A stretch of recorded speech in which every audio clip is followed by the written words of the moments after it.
Dory Funk Jr. looked like he taught history at a school for people who flunked recess.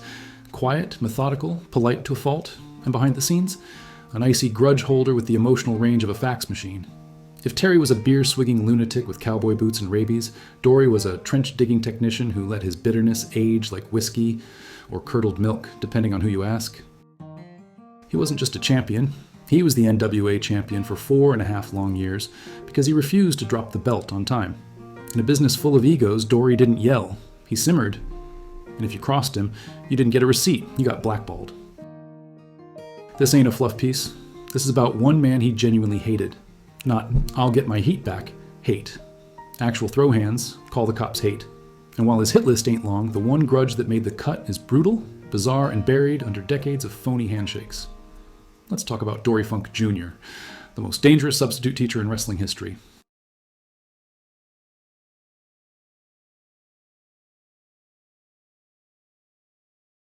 Dory Funk Jr. didn't yell, didn't curse, didn't flip tables, but he never forgot a slight. Calm, soft-spoken, and always with that stiff little cowboy gait, he wasn't the kind of guy who'd cut you down in public. He'd just wait till you were out of bookings. He was the NWA's golden child in the early 70s, polite, technical, political. The kind of guy who made headlocks look noble. But behind the scenes, Dory was pure power dresser in a wrestling singlet. He played quiet politics better than half the NWA boardroom. His biggest headline? In 1973, he was supposed to drop the NWA World title to Jack Brisco. Didn't happen. He claimed he was hurt in a truck accident. The match was canceled, and Brisco never believed it for a second. And that's the crack in the armor. See, Dory had respect for Brisco in the ring. He even called him the most enjoyable opponent he ever had. And that was probably true. Technically, they were flawless together. But that didn't stop him, or his father, from possibly stalling a title switch to protect the family's legacy. That's Dory in a nutshell. Calm up front, calculating underneath. He didn't blow up in locker rooms. He worked the phones. He moved chess pieces. And if you ever tried to leapfrog the Funk name, you'd feel it. Slowly, silently, and permanently. He wasn't flashy. He was dangerous. Dory Funk Jr. was supposed to drop the NWA World Heavyweight Championship to Jack Brisco in 1973. The plan was simple. Brisco takes the belt, steps into the spotlight, and the NWA moves on. Except Dory pulled a no-show with a tractor accident excuse that's as believable as a politician's promise. A tractor accident? Really? This sounds less like a wrestling injury and more like the kind of nonsense that comes from someone who's allergic to losing. Jack Brisco never bought it for a second. Ready to grab the crown, he instead got blindsided by what he believed was a stall tactic cooked up by Dory Jr. and his father. They were protecting the Funk family reign like it was a precious family heirloom, leaving Brisco feeling like the unwanted cousin left waiting outside the party. Imagine gearing up to take your shot only to have the champ ghost you because he supposedly hurt himself wrestling farm equipment. It's the wrestling equivalent of your Uber driver canceling 5 minutes before pickup because he forgot where you lived. Dory always called Brisco the most enjoyable opponent he ever had in the ring, and that was probably true. Their chemistry was undeniable, producing classic matches that fans still talk about. But backstage? It was cold as a morgue freezer. Respect in the ring did not mean trust behind the scenes. This wasn't just a missed match. It was classic wrestling politics played cold and calculated. Dory wasn't the hothead who lost his temper. He was the cold strategist moving pawns on a chessboard. Brisco? He was the knight sacrificed in the game. The fallout shattered trust, stirred locker room gossip, and left promoters scrambling to fix a mess that stunk worse than a barn after a rodeo.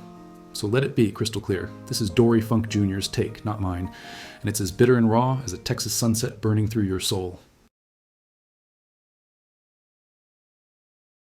After the whole tractor accident stunt, you'd think these two legends would patch things up over a beer or a handshake. Nope, not in this case. The relationship between Dory Funk Jr. and Jack Brisco stayed frosty, icy enough to freeze over a Texas summer. They kept their distance, avoided each other at shows, and exchanged all the warmth of two cacti stuck in a blizzard. Neither ever publicly addressed the grudge in detail. No reality TV reconciliations, no kumbayas. Instead, the resentment simmered quietly like a slow leak in the NWA's political plumbing. Promoters were stuck walking on eggshells, trying to book shows without turning it into a wrestling remake of Game of Thrones. The tension didn't just poison the locker room, it sent shockwaves through the NWA's fragile power structure. Fans might have seen them work matches years later, but backstage, it was all business and cold shoulders. Dory Funk Jr. wasn't a guy who threw punches or screamed in hallways. He was the kind of guy who held grudges like a miser guards his last dollar, silently, methodically, and without mercy. Jack Brisco learned firsthand that in wrestling, the battle isn't always in the ring. Sometimes it's in the politics, the broken promises, and the grudges you carry long after the crowd has gone home.